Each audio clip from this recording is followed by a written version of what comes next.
Let's explore the word ego. I've had some conversations with men this week who said they're always trying to check their ego, not have an ego, not have too big of an ego. I'm thinking this morning, what is wrong with ego? Growing up, our parents, people will tell us, stay humble, don't get egotistical. But then if you're an athlete or you're in school studying, they're pushing you for higher grades, to do better on the field, to perform better. If you don't feel good about yourself, if you're thinking in lack, your performance is not going to be the best that you could be. You don't necessarily have to be the best. I mean, granted, there's always someone better, but the best version of yourself and the best of who you are. And I'm going to go out on a limb and say it's good to have an ego.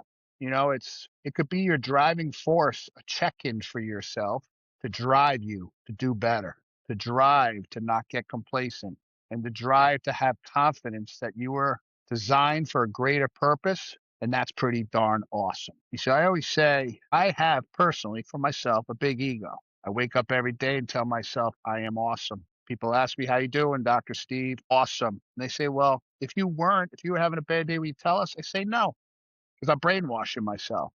I tell myself I'm the greatest chiropractor in the world. I'm the best father in the world. I'm the best husband in the world. I may not be, but I don't know that. And that's all that matters to me. So people say, well, ego is edging God out. But is it really? Did God make you in lack? Did he make you to be sad, live in fear? Or were we created in his likeness, which is a pretty big deal? So to fill your ego and tell yourself, as long as you're putting in the work, that you kick ass. You're awesome. You're confident. I could do it. I have faith. I will. I must. And maybe it's more ego, tapping into the inside God. Let him flow from above down, inside out. Don't hold on to it. Just don't keep the God within. Let it out. What is your purpose? Why are we here? What are we designed to do?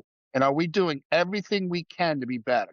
I don't think we'll ever reach our best. We don't know what that is. Only he does. But as long as you're doing the best you can, and that means you got to work.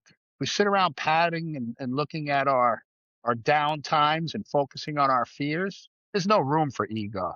You're going to be sad.